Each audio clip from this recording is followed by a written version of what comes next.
અમૃત મકવાણા અને ત્રિવેદી કુસુમના નમસ્કાર. સ્વાગત છે સૌનું સંસ્કૃત જ્ઞાનવાદમાં. વિદ્યાર્થી મિત્રો, આજે આપણે મહાકવિ બાણભટ્ટ, ગદ્ય સમ્રાટ બાણભટ્ટનો ટૂંક પરિચય મેળવશું. ચાલો પ્રસ્તાવના જોઈએ વિદ્યાર્થી મિત્રો. પ્રસ્તાવના: વાણી બાણો બભૂવ, એટલે કે વાગ્દેવી સરસ્વતીએ જ બાણભટ્ટના રૂપમાં અવતાર ધારણ કર્યો હતો એમ જેમના વિશે કહેવામાં આવે છે તેવા સંસ્કૃત ગદ્ય સમ્રાટ બાણભટ્ટનું સંસ્કૃત સાહિત્યાકાશમાં અનન્ય અને અનેરું સ્થાન છે.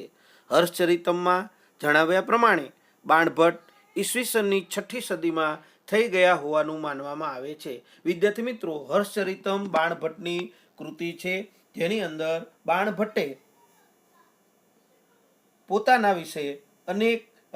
વિશે ઘણો બધો પરિચય છે આપેલો છે. ચાલો હવે આગળ જોઈએ. બાણભટ્ટનું જીવન. સંસ્કૃત સાહિત્યના અન્ય કવિઓની તુલનાએ બાણના જીવન વિશે સારી એવી માહિતી પ્રાપ્ત થાય છે. બાણભટ્ટે પોતાની કૃતિ હર્ષચરિતમમાં પોતાના વિશે ઘણી રસપ્રદ માહિતી આપેલી છે. તેમની માહિતી આપણે ટૂંકમાં મુદ્દાસર જોઈએ. 1. બાણભટ્ટ વત્સવંશના હતા. 2. મહર્ષિ દધીચી અને સરસ્વતી તેમના આદ્ય પૂર્વજ હતા. આદ્ય પૂર્વજ એટલે પહેલાના મૂળભૂત જે પૂર્વજ હોય એને આદ્ય પૂર્વજ કહેવાય છે. 3. તેમના પિતાનું નામ ચિત્રભાનુ અને માતાનું નામ રાજદેવી હતું.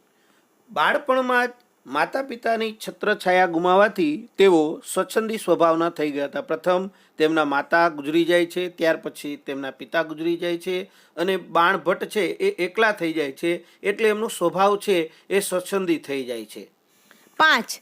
દેશાટન માટે નીકળેલ તેમણે અનેક મિત્રો બનાવ્યા હતા. દેશાટન એટલે દરેક દેશમાં પરિભ્રમણ કરવું, ફરવું. તે કોઈ પણ જાતના હેતુ વગર કે ભ્રમણ કરવું એને દેશાટન કહેવામાં આવે. વિદ્યાર્થી મિત્રો, ખાસ બાણભટ્ટના તમે જુઓ તો રાજાથી માંડીને જાદુગર છે, ત્યાર પછી જે જુદી જુદી જાતના મિત્રો છે એ એમણે બનાવ્યા હતા. કિમિયાગર જેને કહેવાય તેવા અનેક ગુરુકુળમાં અભ્યાસ કરીને તેમણે પોતાના વંશને અનુરૂપ વિદ્વતા પ્રાપ્ત કરી હતી અને છેલ્લું તેઓ સમ્રાટ હર્ષના પ્રીતિપાત્ર બન્યા હતા. હવે વિદ્યાર્થી મિત્રો, આપણે બાણભટ્ટનું કવન જોઈએ. વિદ્યાર્થી મિત્રો, જુદી જુદી રીતે આ પ્રશ્ન પૂછાય છે. ખાસ કરીને બાણભટ્ટ કવિ તરીકે પૂછાય તો એનો ટૂંકો પરિચય, એના જીવનનો પરિચય અને એની કૃતિઓનો ટૂંક પરિચય છે આપવો પડે. અને બીજો છે એ એની જે મુખ્ય નિર્વિવાદ કહી શકાય એવી 2 કૃતિ છે એ પણ ટૂંક નોંધની અંદર પરિચયાત્મક નોંધમાં પૂછાય છે, તો એનો સવિસ્તૃત પરિચય છે એ આપવાનો હોય છે. હવે આપણે બાણભટ્ટનું કવન એટલે કે તેમની કૃતિઓનો અભ્યાસ કરીએ. ગદ્યમ કવિનામ નિકષમ વદંતી એમ કહેવામાં આવે છે, એટલે કે ગદ્ય કવિઓની નિકષમ એટલે પરીક્ષા, કસોટી છે. પદ્યની તુલનાએ ગદ્ય લખવું ખૂબ જ અઘરું છે, એટલે સંસ્કૃત સાહિત્યમાં આવું કહેવાનું છે કે ગદ્યમ કવિનામ નિકષમ વદંતી. સંસ્કૃતમાં કવિઓની સંખ્યા, ગદ્ય કવિઓની સંખ્યા બહુ અલ્પ છે અને આ ગદ્ય કવિઓમાં પ્રથમ હરોળમાં અગ્રસ્થાને મહાકવિ બાણભટ્ટ બિરાજે છે. મહાકવિ બાણભટ્ટે 2 કૃતિઓ દેવી સરસ્વતીના ચરણે અર્પણ કરેલી છે. તેમાંની પ્રથમ કૃતિ હર્ષચરિતનો પરિચય મેળવીએ. હર્ષચરિત આ આખ્યાયિકા પ્રકારનું ઐતિહાસિક ગદ્ય કાવ્ય છે.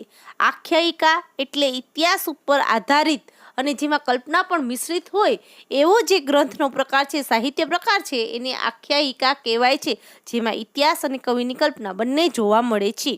ત્યારબાદ તેનું 8 ઉચ્છ્વાસોમાં વિભાજન થયેલું છે, એટલે કે હર્ષચરિતના દરેક વિભાગને ઉચ્છ્વાસના નામે ઓળખવામાં આવે છે અને એવા 8 ઉચ્છ્વાસો આ કૃતિમાં આવેલા છે. ત્યારબાદ કૃતિના પ્રારંભમાં પૂર્વસૂરીવંદના એટલે પોતાની પહેલા જે કવિઓ થઈ ગયા, પોતાની પહેલા જે વિદ્વાનો થઈ ગયા એની જે વંદના કરે છે એની પૂર્વસૂરીવંદના કહેવાય છે. અહીં કૃતિના પ્રારંભમાં પૂર્વસૂરીવંદના, બાણના વંશનું વર્ણન અને બાણનું પોતાનું જીવન ચરિત્ર વર્ણવાયેલું છે. એટલે કે કૃતિના આરંભમાં બાણભટ્ટ પોતાની પહેલાં થઈ ગયેલા કવિઓનો ટૂંક પરિચય આપે છે, પોતાના વંશ વિશે કહે છે અને ત્યારબાદ પોતાના જીવન વિશે પણ આપણને બધાને જણાવે છે, જે આપણું સદભાગ્ય છે. બાકીની કૃતિમાં ગુજરાતના રાજા હર્ષવર્ધનના જીવનનું વિસ્તૃત વર્ણન આવે છે. ત્યારબાદ હર્ષચરિતનું બીજો જે મુખ્ય વિષય છે બાણભટ્ટ વિશે પરિચય છે, અને ત્યારબાદ જે બીજો વિષય છે તો કે કયો છે તો કે રાજા હર્ષવર્ધનના જીવનનો પરિચય. એમાં હર્ષચરિતમાં બાણના પૂર્વે થયેલા કવિઓ વિશે, બાણ વિશે, રાજા હર્ષવર્ધન વિશે અને તત્કાલીન સમાજ જીવન વિશે વિસ્તૃત ચર્ચા થયેલી છે. આ બાણભટ્ટની કૃતિ છે હર્ષચરિત એ ખરેખર ઐતિહાસિક દસ્તાવેજ છે, કારણ કે તેના કારણે આપણને 6ઠ્ઠી સદીમાં જે ભારતીય સમાજ હતો તે કેવો હતો તે જાણવા મળે છે, અને ત્યાંથી કહી શકાય કે તત્કાલીન સમાજ જીવન વિશે વિસ્તૃત ચર્ચા થયેલી છે. આથી તે એક સામાજિક અને ઐતિહાસિક દસ્તાવેજની ગરજ સારે છે. વિદ્યાર્થી મિત્રો, ક્યારેક પ્રશ્ન એવો પણ પૂછાય છે કે હર્ષચરિતમનું મૂલ્યાંકન સામાજિક અને ઐતિહાસિક કૃતિ તરીકે કરો તો તેમાં તમે આનો ઉલ્લેખ કરી શકો.